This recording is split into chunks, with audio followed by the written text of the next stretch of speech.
Am I the a-hole for moving back home after my husband left me even though I'm pregnant?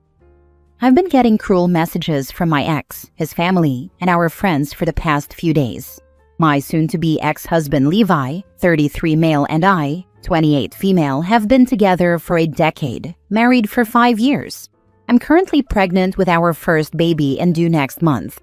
After I graduated, I moved back to his hometown, a major city on the West Coast, with him. I'm from a bigger city in the Midwest, but I loved living out there. I thought we were happy. We planned our baby and were so excited. But a few weeks ago, he told me he was going to file for divorce. He said he didn't want to be tied down anymore, that he was still young and needed to live his life, etc. He said there was nobody else, but I know since then he's been seeing someone. He wanted me to move out, but this is my house too. I even put down the down payment, so he's been staying with his friend Louis. I can't afford to live here on my own while maintaining my lifestyle.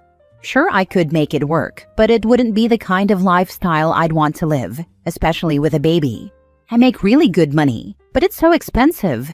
I have friends for sure, but not the support system he does. No family here. So I've decided to move back home, and luckily my company has a location in my hometown, so I was able to keep my job. My parents have been so supportive. They're divorced and hate one another, but are now combined in their hatred of Levi, which is interesting to see.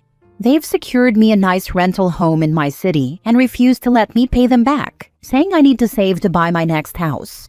They're paying for my divorce lawyer and my co-pays at my new doctor here. They've said I'm doing the right thing for my baby and are happy to help.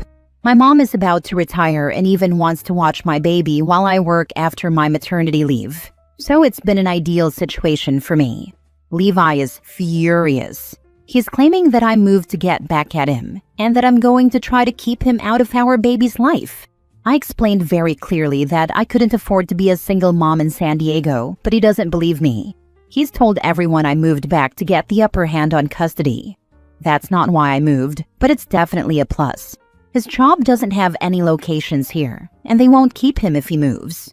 He could get another job here, of course, but he says that's too much to ask of him. I told him I'd be going for child support once the baby's born, and he told me I needed to make up my mind. Could he be a dad or not? I told him he was going to be a dad regardless, and if he doesn't want to move here, then he will be a dad by paying child support. I don't think I'm the a-hole. I think I'm doing what I have to do, but I don't know what I'm supposed to say to all these people texting and calling me and telling me I'm keeping Levi's baby from him. Now for the top comments. First off, congratulations on your baby. Second, don't respond to those stupid texts. You can block those numbers. If he sends any hateful texts, especially now with the baby, you can save those and use it in court if he ever tries to go after you. What you need is a peaceful time before delivery and stress-free postpartum lifestyle. And go for child support. He's the one who wanted to leave for a free lifestyle. Now he's got it. Oh, I'm going for full child support, don't worry, LOL. It would be one thing if this was a one-night stand thing, but we planned our baby, and he's not getting out of supporting it. You did the right thing. He wanted his freedom. Now he has it. He's probably pissed that you're not begging him to stay. Good for you, sweetheart. I'm proud of you. And your parents rock. Not the a-hole. More than likely, the ones bugging you don't know the truth of the situation. I mean, they know he is divorcing me, but they think I'm being petty, and I should just scale back my lifestyle so I can afford to stay in California. Why should I scale back my hobbies, travel and savings, just to convenience him? You screwed up his plans. He wanted to be with his girlfriend and have you nearby doing all the work raising the baby, so he could visit only when he feels like it. You take care of you. His anger over not getting everything he wants after abandoning you is his problem to deal with. Don't respond to any of those calls or texts. Yeah, that's what I'm thinking. I just feel so lied to. Next story. I refuse to let my son come home after his girlfriend dumped him. I, 55 male, refused to let my 33-year-old son move back in after his girlfriend broke up with him. As much as it hurt to say no, I knew from experience what would happen if I allowed it. He's brought chaos everywhere he's lived, and no matter how many chances he's had, he's never taken responsibility for his actions. My daughter, her husband, and my grandson already live with me, and I genuinely enjoy having them here. They contribute, help with chores, and make my home feel warm and full of life. But the thought of my son moving in, making demands, avoiding responsibility, and falling back into old habits was too much for me to bear. For years, I've told him he needed to get his life together. I tried to give him guidance, support, and even resources to do better. Instead, he chose to spend his time smoking pot and playing Xbox, avoiding work and responsibility. Always found someone to blame when things didn't go his way, and it was exhausting. His girlfriend leaving him was inevitable, but instead of seeing it as a chance to change, he immediately turned to me, expecting to be rescued again. No parent wants to hear about their kid going homeless, and I did feel a deep sense of guilt. But I also knew that if I opened my door, the same cycle would repeat: fighting, tension, financial strain, and me walking on eggshells in my own house. So I told him as gently but firmly as I could that it was time he grew up, got clean, and found a way to support himself. I reminded him that at 33, it was no longer my job to shield him from the consequences of his choices. I felt awful telling him no, but I can't keep enabling him. Sometimes love means drawing boundaries, and this was one of those times. He no longer speaks to me, and while that stings, I'll admit I have zero problems with the peace that has come without his chaos. To his credit, he did eventually find a job and a place to stay, which honestly gave me some relief. Still, I often wonder if I was an a-hole for not stepping in when he needed me. Edit. I want to be clear that I love my son deeply. He was my oldest and my constant companion for years. But when he started high school, everything changed, and I've been trying to reach the boy I once knew ever since. Not the a-hole. The time had to come where you put yourself first, but you didn't actually do that. You didn't put your daughter and her husband first either. You put your grandson first. You didn't want your son to influence him. You protected him. That was clearly a hard choice for you, but you know that it was the right choice. Your son has benefited from your decision. He has a job, and as a result of that, he has a home. Him not speaking to you is his resentment that you didn't make everything easy for him. He might never see that your actions gave him his independence. You can see it, and you can see that you did the right thing for everyone involved.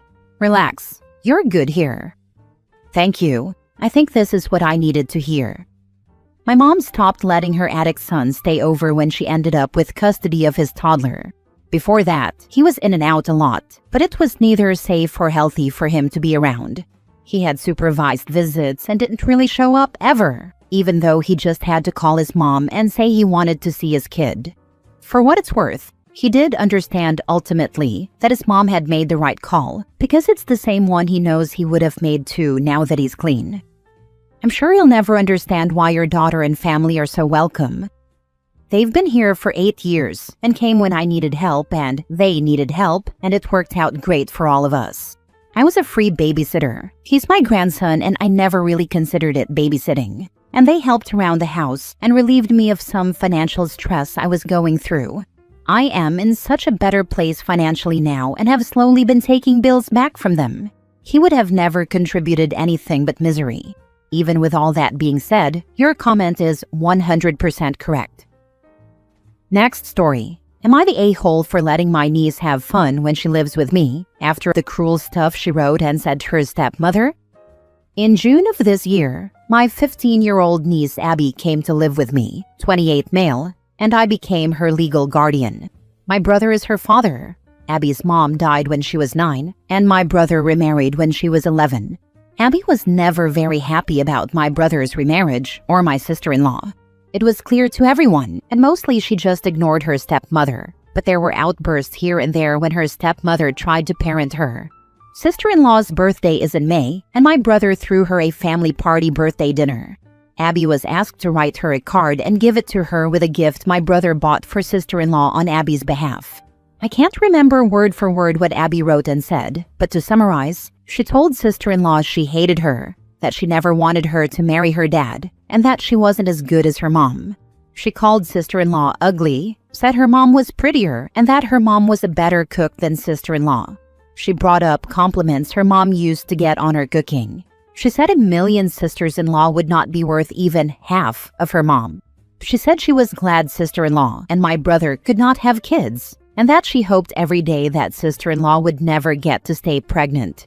There were also insults about sister-in-law's sense of style and how ugly the things were that she brought into the house.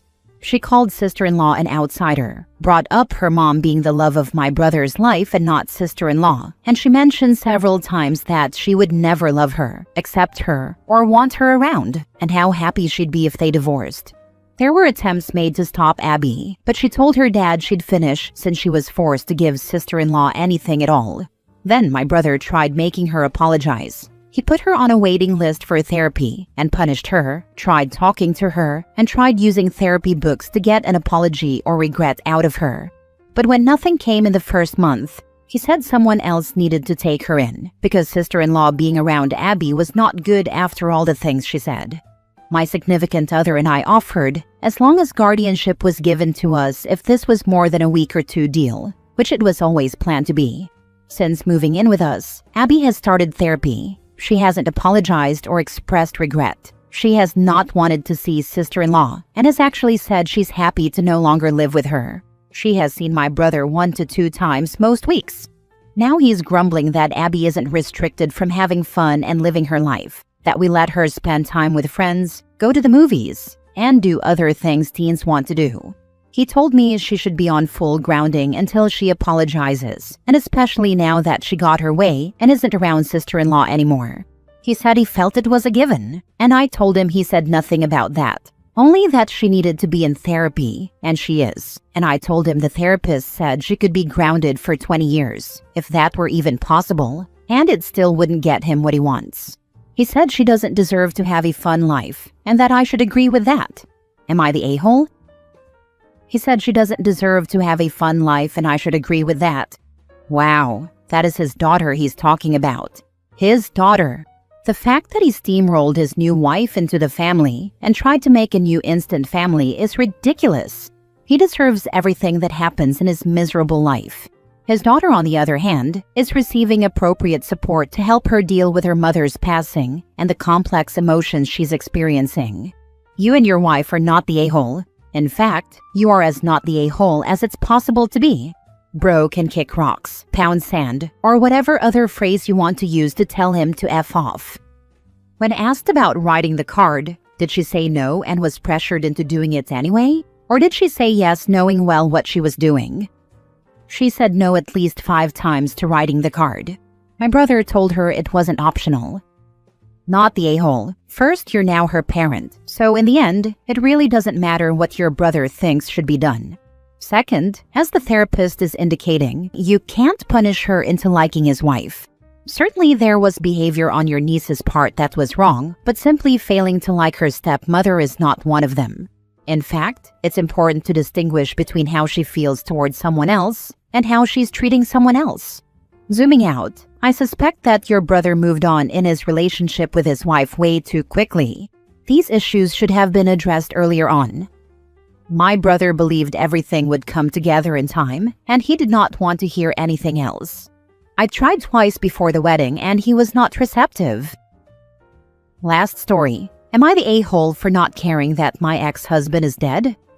My ex-husband and I separated 3 years ago and have 4 children together. We split after he cheated with a co-worker while I was having brain aneurysm surgery.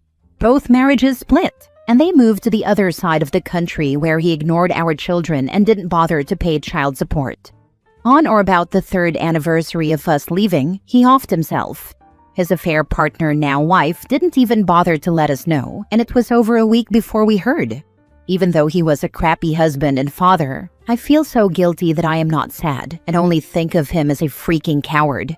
His parents told our oldest that he couldn't take being away from you and your brothers anymore, and then bluntly told her his manner of suicide when she was trying to find out what happened. We were originally told a different cause of death from rumors my family heard in our hometown, and they didn't tell us what happened beforehand. Am I the a-hole for not caring about his death and just being mad at him and his family? Not the a-hole. He did you and your kids dirty. You'd be the a-hole if you started dancing or encouraged your kids to celebrate his death. But on the bright side, his death means your kids should be eligible for Social Security death benefits, so you guys will be better off financially. But screw your mother-in-law for telling your kids their daddy offed himself because he missed them. BS. If he missed them, he doubtlessly knew your number to call them. His mommy probably would have pulled the money out of her butt or somehow found a way to get her boy back home if he really wanted it. He offed himself because of his own reasons. To even vaguely suggest it was over the kids makes her absolute trash. Not in the US, so I just miss out on the child support he sometimes paid, hoping I might recover some of the thousands he was behind through probate. Also, please be sure to consider additional therapy for your kids, particularly the one who heard that lie straight from the jerk mother's mouth. Not the a-hole, and it sounds like grandma and grandpa might not need to see them anymore either. I was already no contact because they reject my sons for being disabled and only want to see my daughter because she is normal. They openly admit this. I tried to facilitate a relationship between them when their dad didn't bother but had to protect my kids. Then putting the blame squarely on you and your children? I feel like it was probably mother-in-law's intention to blame you, since I imagine it was said in your face from the way the story was told. It was sent by father-in-law in a message to my oldest, which ended, "Go ask your mother." We didn't have confirmation from anything but rumors in our shared hometown before, and had been told a different cause of death. Edit to add, not in the USA, in Australia. Older sons have fortnightly telehealth psychology sessions already due to disabilities. I'm trying to find a face-to-face psychologist for the 6-year-old, and my daughter, eldest, has agreed to grief counseling. Between the comments from her grandfather and stepbrother, she is having a rough time. Thanks to everyone who has taken the time to reassure me, it has meant a lot. I guess I never really expected to not cry over him. I did love him once upon a time, or I loved who I thought he was.